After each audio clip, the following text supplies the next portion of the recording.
So hello, I'm here with Auburn gymnast Derrian Gobourne, and we're just be conducting our little interview here. To start out, Derrian, how are you doing? I'm good. I'm doing good. How are you? Okay, good. Awesome. So just to jump right into it, how long do you think it normally takes you to complete a floor routine, like just choreographing and what goes into it? So it usually takes like a day or two. Okay. The second day is usually more like facials and really putting it together. The first day is really getting the counts, getting the steps, figuring out where the leaps go, tumble passes. And so yeah, it takes about 2 days, and it's honestly really fun. I love adding my flair to it and having my brother kind of put his flair to it as well. So. All right, and you mentioned your brother. What does it mean to just be able to work through routines with him and just to have a family atmosphere going into it? It means everything, just because I've been dancing with him for so long. Like that's what we do. We grew up dancing together, and it's really special that I get to bring him along on this journey and allow his light to shine as well as mine. And so it's just been very special to have him on the floor with me. Okay, and then so a couple weeks ago against Arkansas, the cameras captured kind of a special moment between you and your brother. Can you just talk through that? I'm sure you're tired of talking through. No, I honestly love talking about it because it was so special. So I was about to go on floor. It was the last routine of the night, and the crowd was going crazy. Like they usually do when it's like the last routine, but it was like more than usual. And I was like, what is going on? I couldn't see because the Jumbotron was like right on top of me, so I really couldn't see, and I looked up.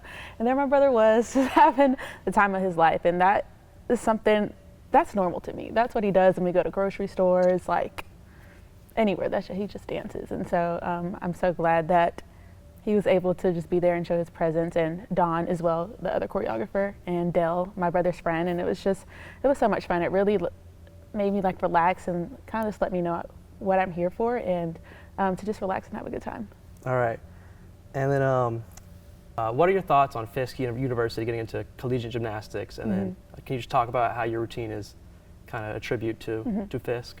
Yeah, so Fisk is the first HBCU that has women's gymnastics, and that's just really special to me because I've always wanted to go to an HBCU and obviously do gymnastics, and I really didn't have that opportunity when I was coming into college, and so I wanted to do a tribute with my routine to kind of just welcome them into the gymnastics world and let them know that they are loved and how special they are, because like I said, I wish I had that chance to be a part of something so big. And so I'm super, super proud of them, and I can't wait to see what that program does. All right. And then, so with this being your last year in collegiate gymnastics, you've seen the birth of NIL and how it has changed the sport. Absolutely. Can you just kind of talk about what its impact on gymnastics has been? Yeah, so NIL has been amazing for all sports, but I think specifically for gymnastics, it really put us on the map. And gymnastics it's a pretty big sport, but I feel like NIL has brought way more attention to gymnastics and the crowd that we draw in, and it really has just opened a lot of people's eyes. And it's just been really special. I know it's been life-changing for me. I'm able to use my platform to not only inspire gymnasts in Auburn, but just around the country, and that has been so special to me. All right. And then, so just going even more into the NIL sphere, I saw that you signed with WWE next. Can you just kind of go a little more into that? What exactly your role is with WWE and what you can expect from that in the future? Yes, so I am signed with the next in line class, the second class. And the funny thing is, they reached out to me like when NIL was the first year and when everything was just so new, and I turned it down because first I thought it was fake because it was on Instagram, and so there was just so many people wanting to like work with you, and it was just so new, and I just didn't know, and I was kind of scared. And so I turned it down. I was like, no, and I just wasn't into WWE. I didn't grow up watching it, so I was like, that's kind of like boyish, and and I just wasn't me. And so they usually scout, and so what they did is they came out to nationals, and they saw my floor routine, and I think they took a liking to me, and they reached out again, and so I think when things come around twice, it is something special. So I decided to have a meeting with them, and I ended up signing with them. And so basically, we're just kind of branding each other right now, and I'm kind of just getting a feel of what it is, learning. I've been out to a couple of shows, which have been so cool. But yeah, I'm just taking it day by day with this. Like I said, I'm not too familiar with it, so I'm just getting to know kind of just everybody, the wrestlers, and kind of just how it works. All right, and then so just more into the NIL sphere. Last February, you dropped the Black Girl Magic NFT Yes. line. Mm-hmm. Can you just talk about that? And are we getting a new release this year? The Black Girl Magic NFT is so special to me.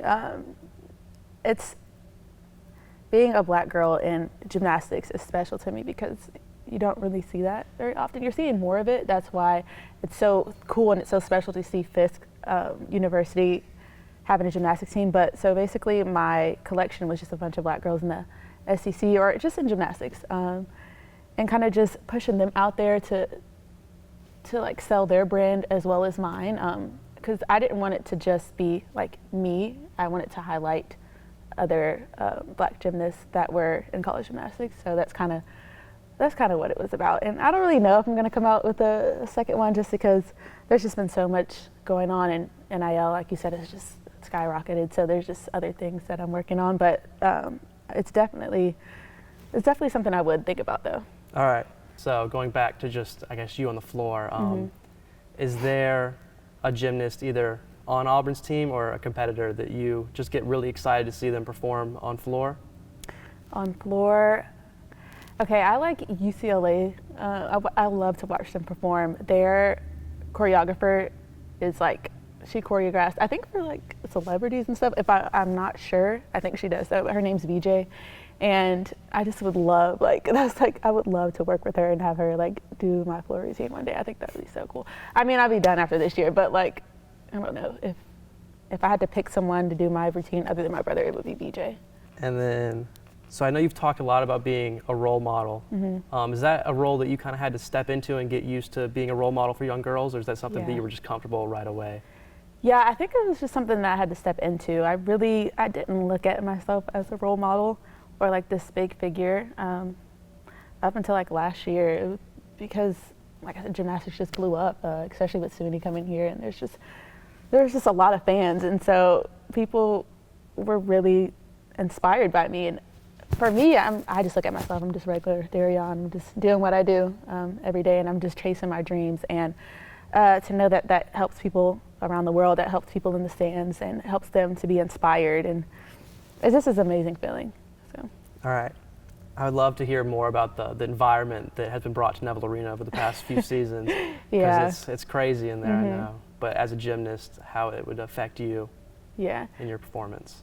Yeah, so the gymnastics crowd in Neville Arena has evolved since I got here. So it's always been pretty rowdy, pretty crazy, fun environment. But these last few seasons have been crazy. Like, I don't know what it is, but it's electric. I will never forget it. I will never be in an atmosphere like this again, and so I'm really just trying to soak up every moment. We have 2 home meets left. It's really, really sad because, like I said, I don't think I'll ever be in that type of environment with that type of energy again. So I'm soaking it up, and it's just a cool environment to be in. Last question, A. But so I feel like people sometimes forget that you are an individual national champion on vault. I feel like we always talk about floor, but could you just talk about the importance that vault plays for you? Yeah, so vault, I was the first national champion here at Auburn, and I didn't really, so vault was the only thing I qualified for. My other teammates, we didn't make it to nationals as a team that year, unfortunately. We were really, really close, but I ended up qualifying on vault, and I was so scared. It was my freshman year, so I was going to nationals with no teammates, no experience, just me and my coaches, which was like weird. You don't want to go like to Texas with your coaches, you have no teammates. So and so that was just my only shot to really represent Auburn in a great way. And so there was like Olympians there that like dropped down to go to college, kind of like what SUNY's doing. And so I was like, oh my God, like really, I was kind of like, who am I really with these like big Olympians and people that have had experience at nationals? And so I don't know, I kind of just took the leap of faith, and like I said, I really wanted to highlight Auburn in a great way and really make my teammates proud. And so I ended up sharing the title of the national championship on vault, and it was really special, very special moment. All right, well, it's been great getting to talk to you and hear about your story.